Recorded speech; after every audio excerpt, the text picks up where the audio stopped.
The Ballad of the Star-Crossed Flames. In the Grand Theater of Hollywood, where love flickers like candlelight and shadows stretch long, two spirits crossed paths upon the set of The Rum Diary.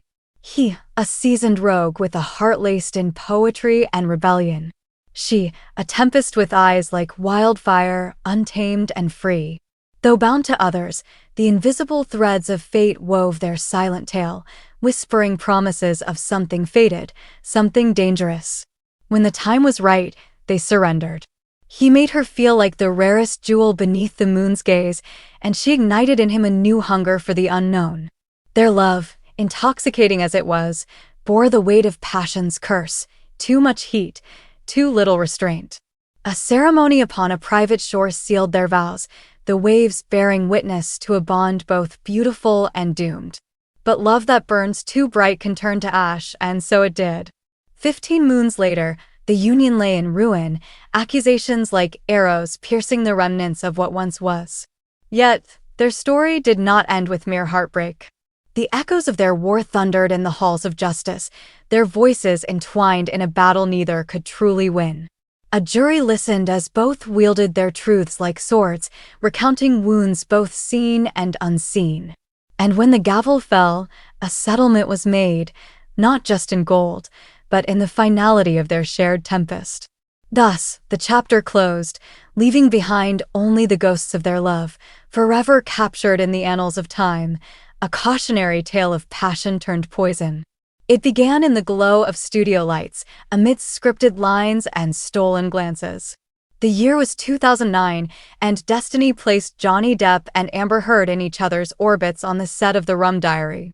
He, a seasoned wanderer of cinema's grand illusions. She, a rising storm, unpredictable and magnetic.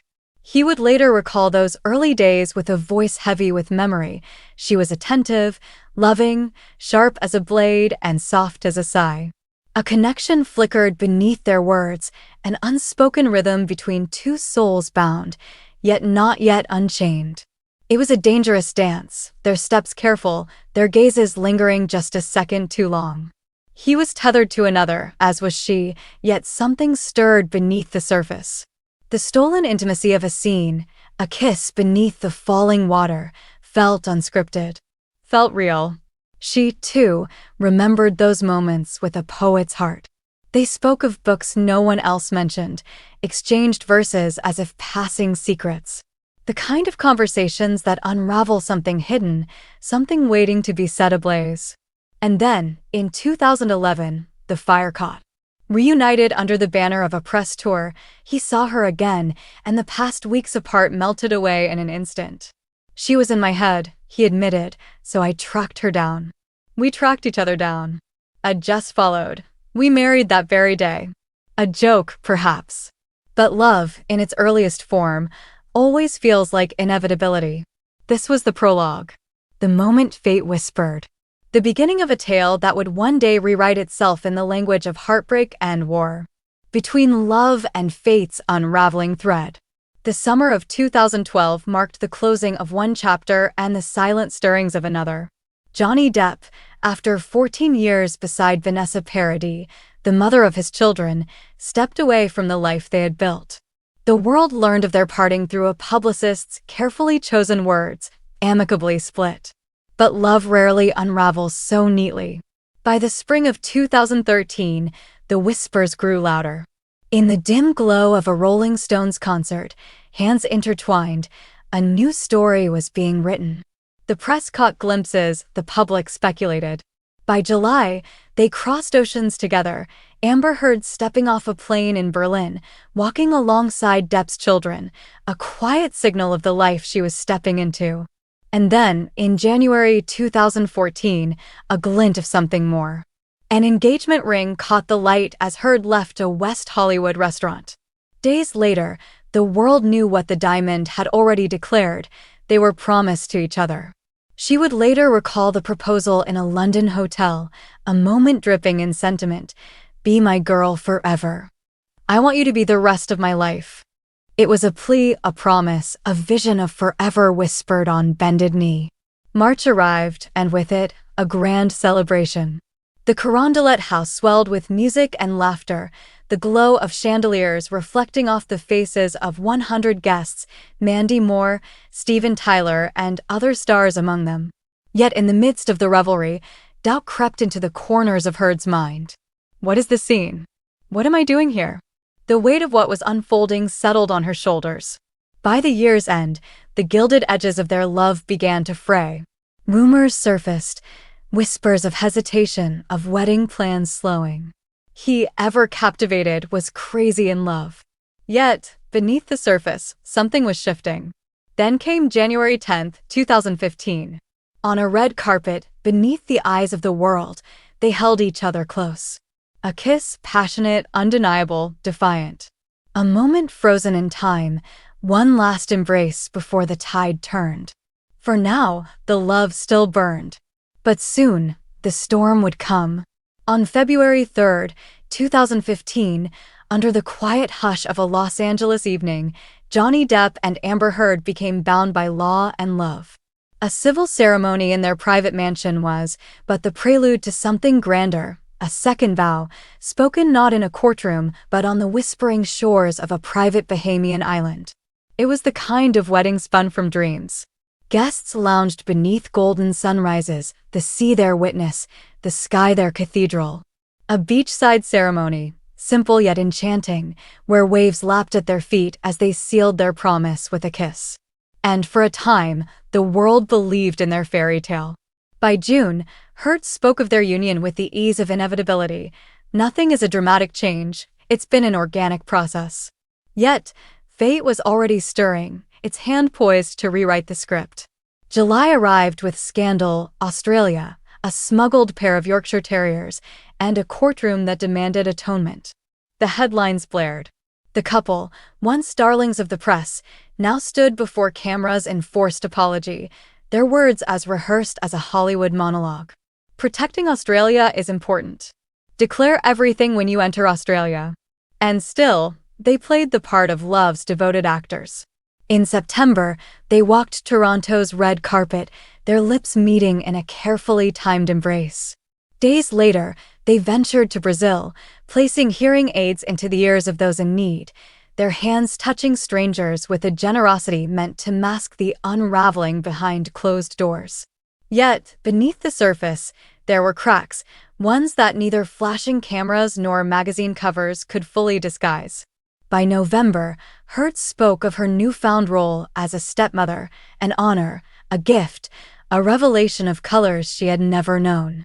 And Depp, ever the poet, called himself a lucky man. But luck is a fleeting thing. Even as they held hands and smiled, the tide had already begun its retreat, leaving behind a love story that, for all its splendor, was built on sand. Beneath the flashing lights and velvet ropes, Johnny Depp stood tall, a man in love, or at least in awe. She worked very hard, he said, eyes gleaming as Amber Heard shone beside him at the Danish Girl premiere. But love, like old blues records, is often filled with melancholy notes. She knew the songs, the obscure ones. She reads like the world might disappear tomorrow. He smiled, half serious, half joking. And she's kind of pretty. I'm a lucky man. But luck is a fickle mistress. As the new year arrived, Depp raised a glass under the glow of the Palm Springs International Film Festival. He thanked her, not just for love, but for endurance. For putting up with me, for living with all these characters, which can't be easy. A toast wrapped in humor, but laced with something heavier. Then, May. A storm on the horizon. A filing. A statement.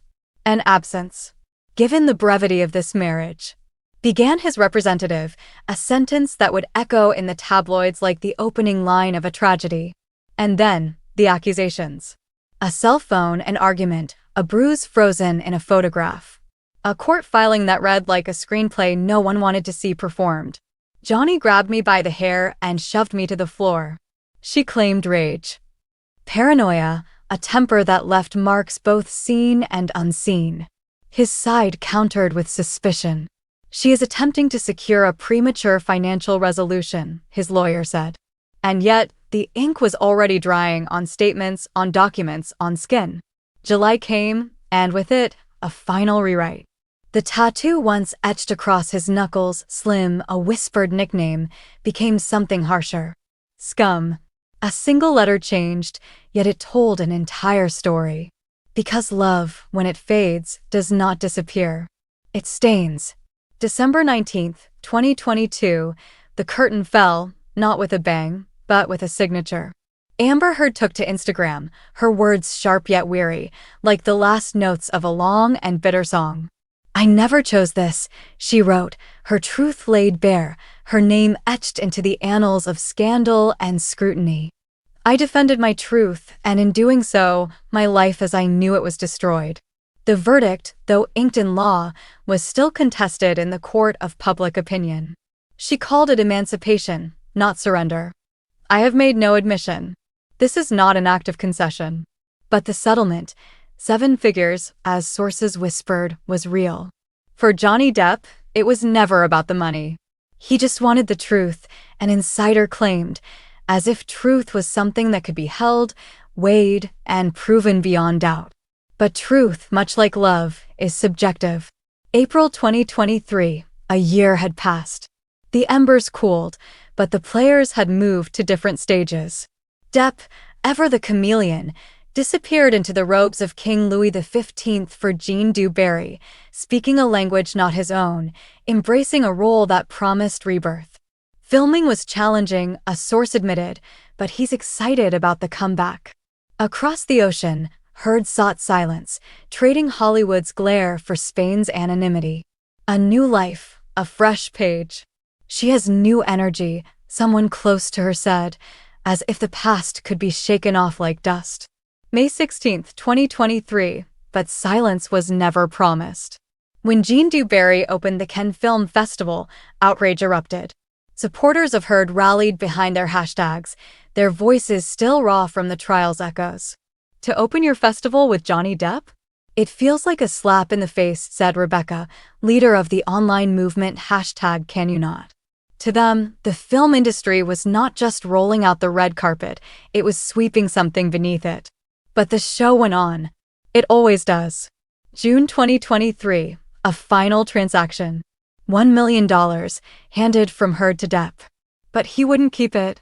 Instead, the money was divided: 5 charities, 5 causes, 5 symbolic acts of redirection. Make a Film Foundation. The Painted Turtle. Red Feather. Teddyroa Society.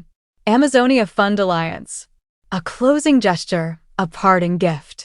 A story with no heroes, no winners, only the last lines of a script that had already faded from the headlines. And so, the final act came to an end. But in the echoes of courtrooms and red carpets, the past still hummed, waiting to be retold.